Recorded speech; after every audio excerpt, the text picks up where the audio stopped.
Hey guys, how you doing? Mitch here from Man Forward. So I was thinking about today that sometimes we learn about how lucky we are through our circumstances. And some of us learn when we're 17, some learn when we're 37, some learn when we're older, right? You ever heard that term, first world problems? If you haven't, it means like the typical American person who maybe spills their coffee at Starbucks, right? They're very mad because their coffee got spilt. And that's a bad day for them. That's a huge deal for them, huge deal. But for a lot of people who've seen life and have been around the world a little bit, we understand that's what we call a first world problem. It's not really a problem at all, right? It doesn't even stack up. So when did I first learn I was lucky, honestly, fortunate to be born in a country that has a lot of rights and has things like inside toilets and heating and plenty of food? I was 7 years old. So my father, and by the way, guys, this is part of the path of honesty and trust and authenticity with you guys. This is part of our community, right? So this is why I'm telling you these stories because I wanted to share with you true life experiences so you understand I'm coming at you from a platform of authenticity as brothers should, okay? Also, too, please subscribe to this channel and please hit comments. Say something down there, share. That's what you're here for, right? So, my father worked for the civil service for the Navy. So, what that means, if you don't know, he wasn't a military man. He worked for the Navy as a civilian. He supported the Navy. So, we were shipped overseas to the Philippines when I was 6 years old, and we were there. And I remember this very succinctly. I was about a year later. I was 7 years old, and my father and I are walking down this in this city called Olongapo.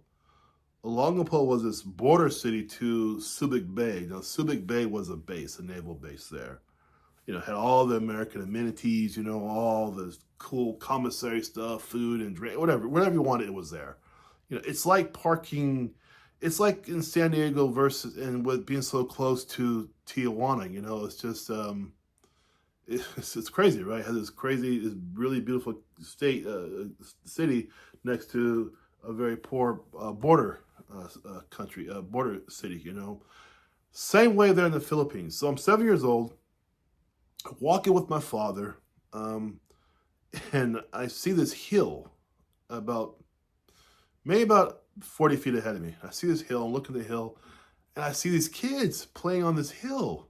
And they're my age. I'm really getting kind of excited because I don't, these kids are kind of cool. I want to hang out with some kids. And they're speaking Tagalog. And that time I understood Tagalog too. So I understand some of the Philippine dialect also. Young guy, right? And so I asked my father, I said, Dad, what are those kids doing playing on a hill? I want to go play too with them. And my father, he stops me. And he wasn't the kind of dad that would bend down and bend the knee and look at you eye to eye. That, that wasn't his deal. I know you see that a lot on television and TV shows, which is it's nice to see that, but he wasn't that kind of man. But he looked at me and he called me Joe. I don't know why he called me Joe. I never did ask why. He just always called me Joe. In those days, you weren't, there wasn't this, there was never a, our house wasn't a democracy in our house. My dad made a lot of the rules. That's how it was. Anyway, and he told me, he said, Joe, those kids are not playing. They're going through American trash and refuse to find things to eat and also to bring things home for their houses. Because they had what they called nipa huts back then, like straw houses, right? But if they can get that tin, this straight in tin, sometimes they bring that home too, to reinforce their houses or to recycle or whatever.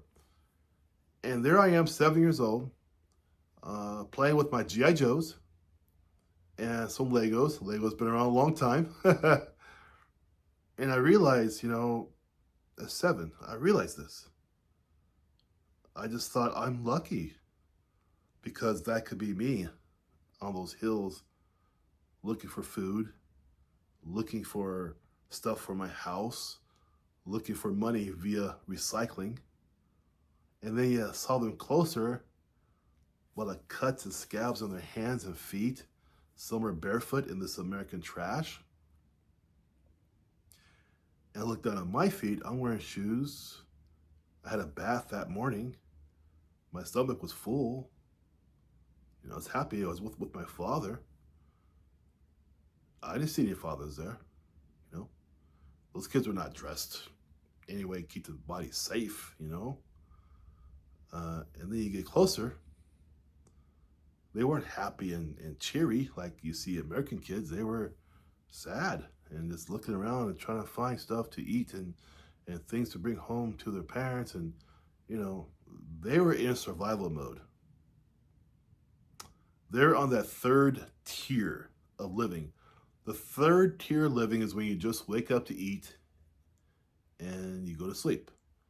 Kind of like an animal survives, right? Like a tiger. He looks around for food, water to drink, goes to bed, wakes up, does it all over again. First tier people, we have time to do yoga and meditate, go to Starbucks and all that stuff, right? So at 7 years old is when I realized I was lucky to be born in America, and I was lucky for me to be born an American.